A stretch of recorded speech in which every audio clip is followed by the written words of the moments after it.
You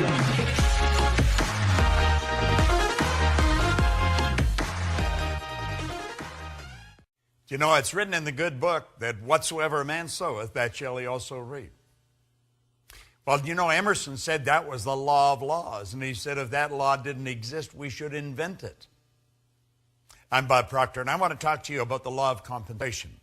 I first learned the law of compensation from Earl Nightingale. Earl Nightingale explained it probably better than anywhere I've ever read it. Now, I've read Emerson's essay on compensation, and we, of course, have the law of compensation here in this Working with the Law series. But the law of compensation is a law that we must understand. And we must understand it if we're going to apply it. And when we do apply it, we're going to find that the universe is very friendly towards us. The law of compensation is based on 3 steps. The amount of money or good you receive is going to be in direct ratio to the need for what you do, your ability to do it, and the difficulty there is in replacing you. I want you to think about that for a moment. The amount of money or the good you receive in life is going to be based on just 3 points. The need for what you do, your ability to do it, and the difficulty there will be in replacing you. You see, I quickly learned that there is a phenomenal need for what we do in our business. People are confused. People do not understand the laws. People are watching to what's going on in the world. We're dealing in a very fast-changing world. The world's not getting bigger, the world's getting smaller. We're dealing in a world market today. You're only just a touch of a button away from anywhere in the world. We can look and watch what's going on the opposite side of the world on a television set that's strapped to our wrist the size of a watch. Hit a button today and we send a message to 1 million people all at once, and they get it wherever they are with email. Think of how the world has changed. It's changing so dramatically. And you know what it's looking for? It's looking for effective people. That's right. Everybody wants someone to serve them. Now think, is there a need for what you do? I would suggest there probably is. There's probably a great need for what you do. And you didn't even have to do anything to create that need. It's there. The second step is your ability to fill that need. How good are you at doing what you do? That's so important we understand that. Most people just do enough to get by.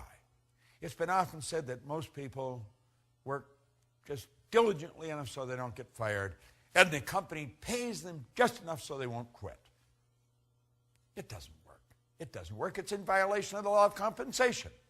See, the second step, your ability to do it, is going to take care of the third step if you do the second step right, the difficulty there is in replacing you. When you become so effective at what you do, you're very difficult to replace.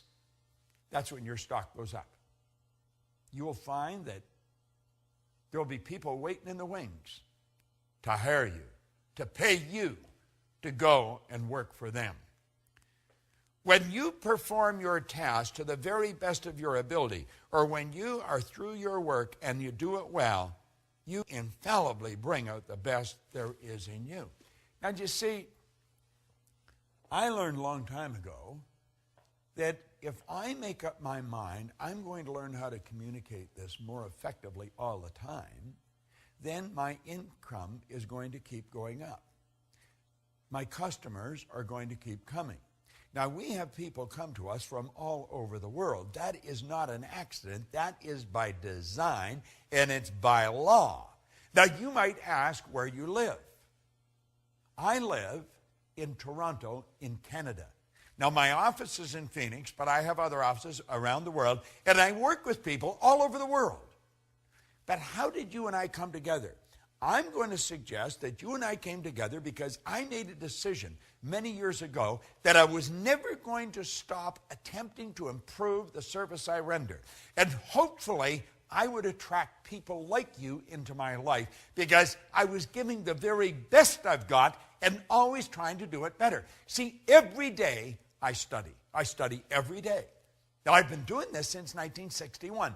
Prior to 1961, I never studied. Never did anything. I just tried to get by. And of course, I didn't do very well. I was earning just a little bit of money, and I was in debt over my head, and I had a difficult time finding work.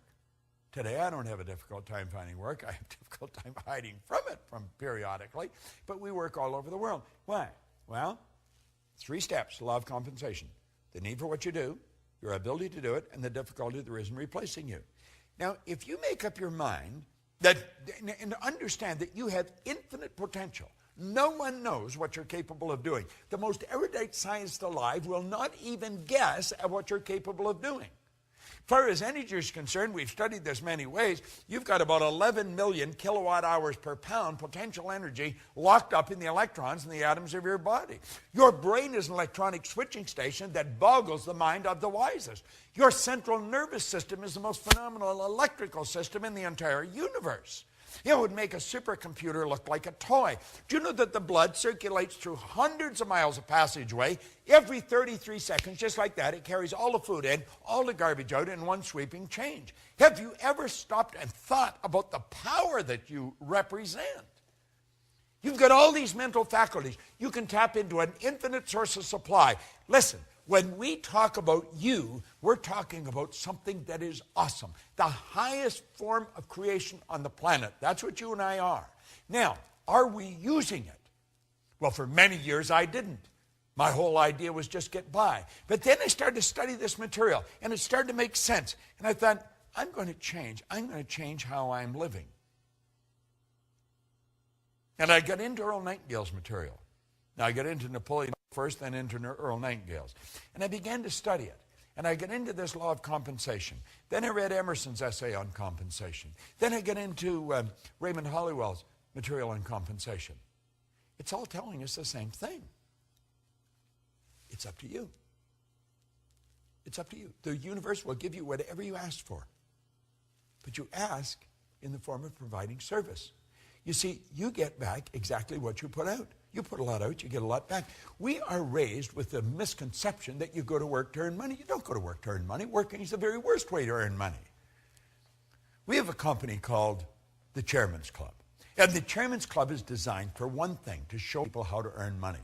You just go to the Life Success, or lschairmansclub.com, lifesuccesschairmansclub.com, and look it up. That's the sole purpose of it.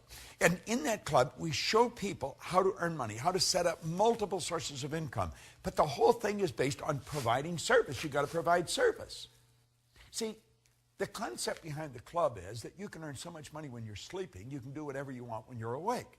Now, that sounds bizarre to most people, but most people don't understand the law of compensation. We're raised with the idea you go to work to earn money. You don't go to work to earn money. You go to work to gain satisfaction. You should spend your days doing what you absolutely love to do.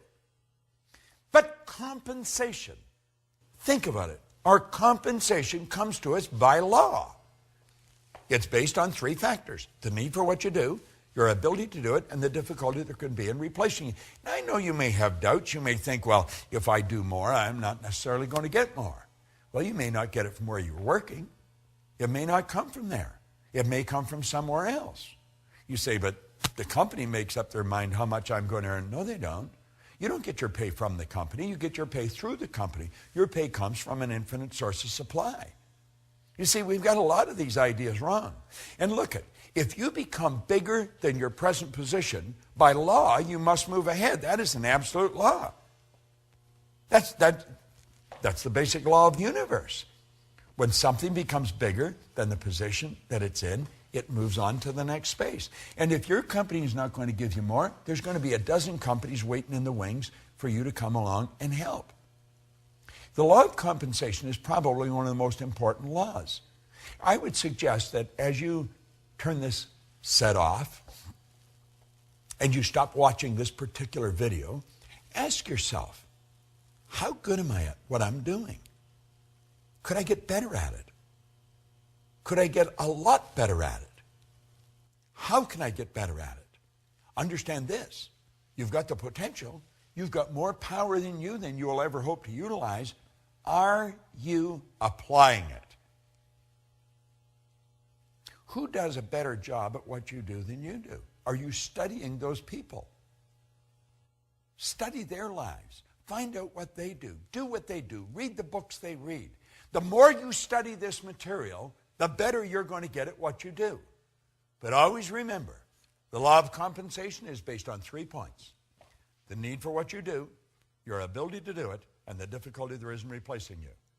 And as you go through all the material in these laws, and you study the law of compensation, get the material, get the physical material and study it. It's all there. You're going to find that all the way through all this material, those 3 steps keep coming up. The law of compensation is based on what you do. Put the energy out there. Put the effort out. Get better at what you're doing. Say, I am going to get better every day at what I'm doing. And your whole world will improve. This is Bob Proctor.